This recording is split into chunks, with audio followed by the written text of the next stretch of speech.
Assalamualaikum warahmatullahi wabarakatuh. Perkenalkan, nama saya Tiara Marsyanda dengan NIM 240531189. Baiklah, di sini saya akan bertanya kepada Tiara. Itu satu, bagaimana pemahaman mengenai hakikat manusia dapat mempengaruhi pendekatan dan metode pendidikan dalam upaya mengembangkan potensi individu secara menyeluruh.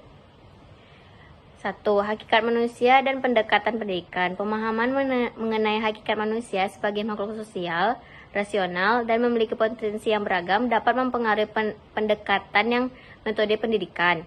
Jika pendidikan dipandang sebagai upaya untuk mengembangkan potensi individu secara menyeluruh, maka metode yang digunakan harus holistik, memperhatikan aspek kognitif, emosional, dan sosial.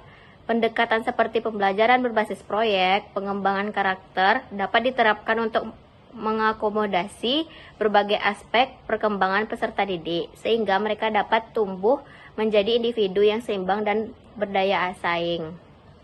Selanjutnya yaitu pertanyaan kedua, bagaimana prinsip-prinsip pendidikan seperti Tuturi Handayani dan kemandirian dalam belajar diterapkan dalam praktik pendidikan? Yaitu di belakang memberikan dorongan, menekankan pentingnya pendukungan dan motivasi pendidikan. Dalam praktiknya, pendidikan dapat diciptakan lingkungan yang mendukung, memberikan kebebasan kepada siswa untuk mengeksplorasi dan belajar mandiri. Kemandirian dalam belajar dapat diterapkan melalui tugas yang menantang, proyek kelompok, dan penggunaan teknologi, sehingga siswa dapat mengambil inisiatif dalam proses pembelajaran mereka sendiri. Selanjutnya pertanyaan yang ketiga, bagaimana implementasi masing-masing pilar pendidikan seperti learning to know, learning to do, learning to be, learning to live together, and learning to believe in good dapat diterapkan dalam sistem pendidikan untuk mengembangkan peserta didik yang berkarakter?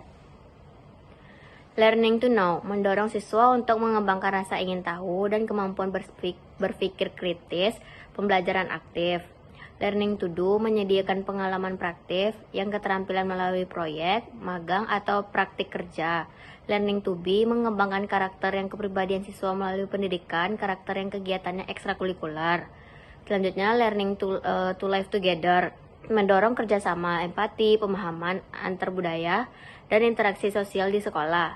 Learning to believe in good memasukkan nilai spiritual dalam kurikulum sehingga siswa dapat memahami dan menghargai perbedaan kepercayaan.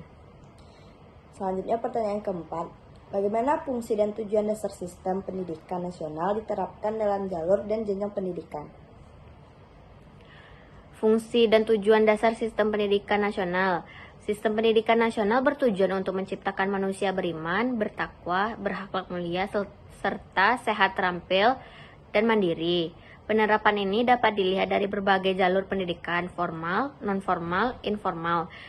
Dalam jenjang pendidikan, ada dasar, menengah, dan tinggi. Ini di mana kurikulum kegiatan pembelajaran dapat dievaluasi disusun untuk memenuhi tujuan tersebut.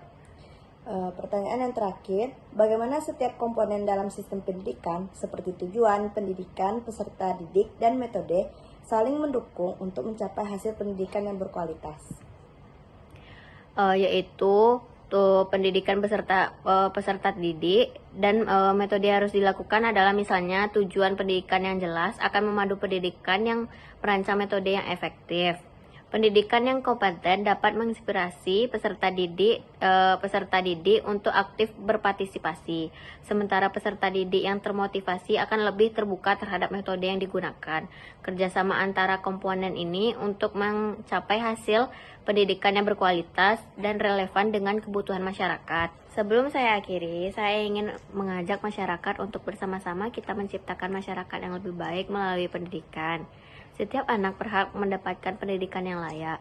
Mari kita dukung upaya-upaya peningkatan kualitas pendidikan di komunitas kita.